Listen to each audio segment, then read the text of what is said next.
জন্মদিনের পার্টিতে দুই তরুণীকে রাতভর ধর্ষণ করেই ক্ষান্ত হয়নি দুই ধর্ষক শাহাদ আহমেদ ও তার বন্ধু নাইম আশরাফ। ধর্ষণের পর গর্ভধারণ রোধে দুই তরুণীকে সেদিন জোর করে জন্মনিয়ন্ত্রক বড়ি খাওয়ান তারা।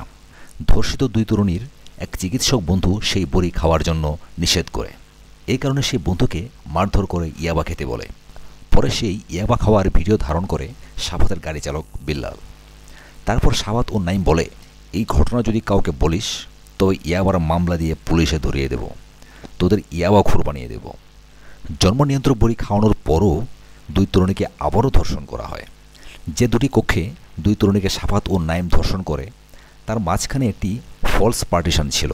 সেখানে দাঁড়িয়ে থেকে বিল্লাল ধর্ষণের ভিডিও চিত্র ধারণ করে। বনানীর দ্য রেন্ট্রি হোটেলে বন্ধুর জন্মদিনের পার্টিতে গিয়ে 28শে মার্চ রাতে দুই তরুণী ধর্ষণের শিকার হন। র্যাবের হাতে গ্রেপ্তারের পর ভয়াবহ সেই রাতের ঘটনার এমন বর্ণনা দিয়েছে ধর্ষক শাহাদের ব্যক্তিগত গাড়ি চালক বিল্লাল। ধর্ষণ মামলার অন্যতম আসামি নাইম আশরাফ সিলেটের যে কোনো সীমান্ত দিয়ে ভারতে পালিয়ে গেছে বলে ধারণা করছেন গোয়েন্দারা। গত কয়েকদিনের সম্ভাব্য সব স্থানে অভিযান চালিয়েও তার সন্ধান পাওয়া যায়নি। প্রযুক্তির সহায়তায় গোয়েন্দারা জেনেছে সর্বশেষ তার অবস্থান ছিল সিলেট শহরের জালালাবাদ এলাকায়।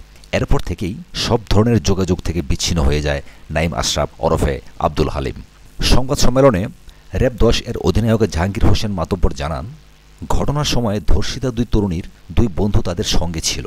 তাদের মধ্যে শাহরিয়ার নামে একজন ছিল চিকিৎসক।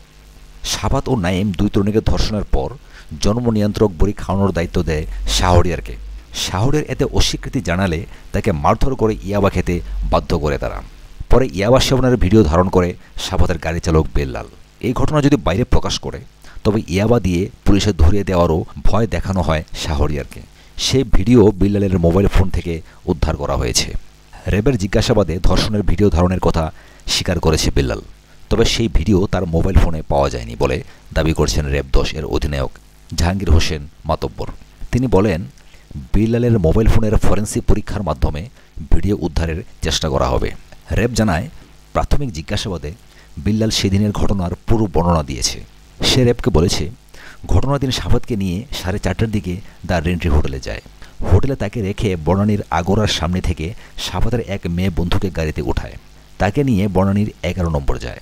সেখান থেকে শাহাদের আরও এক মেয়ে বন্ধুকে গাড়িতে উঠায় বিল্লাল। দুজনকে নিয়ে 6:30টার দিকে হোটেলে ফেরে সে। সেখানে তখন নাইম ও অবস্থান করছিল।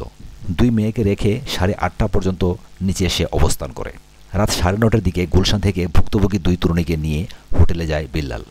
রাত 10টার দিকে শাহাদের দুই বান্ধবীকে নিয়ে সে হোটেল ত্যাগ করে। পরে রাত 4টার দিকে আবার হোটেলে যায়।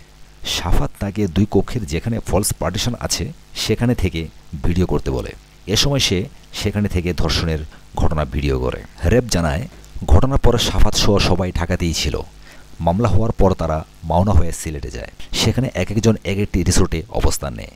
বিল্লাল সিলেট শহরের উপকণ্ঠে একটি রিসোর্টে ছিল। শাহাদ ও সাদমান গ্রেপ্তার হওয়ার আগ পর্যন্ত তাদের মধ্যে যোগাযোগ ছিল, কিন্তু গ্রেপ্তারের পর যোগাযোগ বিচ্ছিন্ন হয়ে যায়। তারপর আর কারোর সঙ্গে কারো যোগাযোগ হয়নি। বিল্লাল সিলেট থেকে ছাতক যায় শুক্রবার। ছাতকে গিয়ে এক আত্মীয়ের বাসায় ওঠে। সেখান থেকে রোববার আইনজীবীর সঙ্গে পরামর্শ করতে ঢাকায় আসে। নবাবপুরে একটি বোর্ডিংয়ে সুজন নামে ওঠে। ধর্ষণের ঘটনায় রিমান্ডে থাকা শাহাদ আহমেদ তদন্ত সংশ্লিষ্টদের বলেছেন, সিলেটে যাওয়ার পর তার সঙ্গে থাকা বন্ধু নাইম, গাড়ি চালক বিল্লাল ও দেহরক্ষী আবুল কালাম আজাদকে অন্য কোথাও আশ্রয় নেওয়ার পরামর্শ দেন তিনি। শাহাদ গোয়েন্দাদের বলেছেন, এ সময় নাইম সবাইকে একসঙ্গে সিলেটের কোনো সীমান্ত দিয়ে ভারত চলে যাওয়ার প্রস্তাব দিয়েছিল, কিন্তু শাহাদ এতে রাজি হয়নি। এরপরই তারা যে যার মতো আলাদা হয়ে যায়। শাহাদের দেয়া তথ্যে গোয়েন্দারাও ধারণা করছেন নাইম অবৈধ পথে ভারত পালিয়ে যেতে পারে।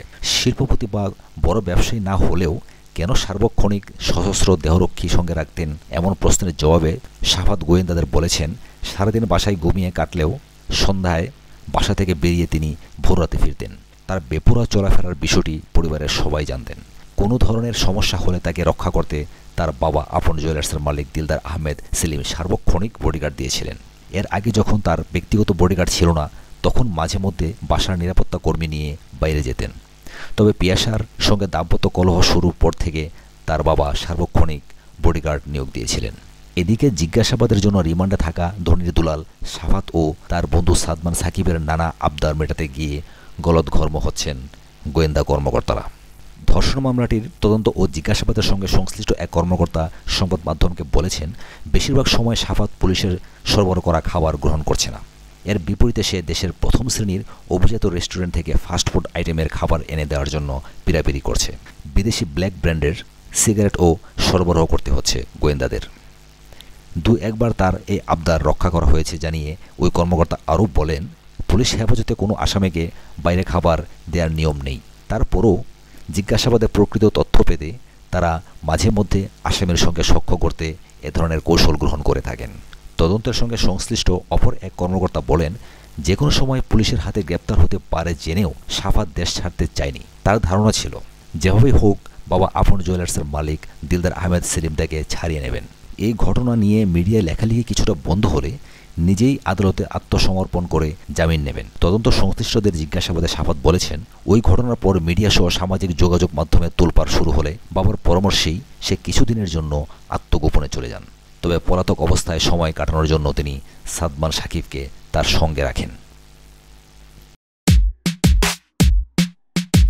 সাথে থাকার জন্য অসংখ্য ধন্যবাদ। পরবর্তী এক্সক্লুসিভ সংবাদের জন্য আমাদের চ্যানেলটিকে সাবস্ক্রাইব করবেন এই আশা রাখি। ধন্যবাদ।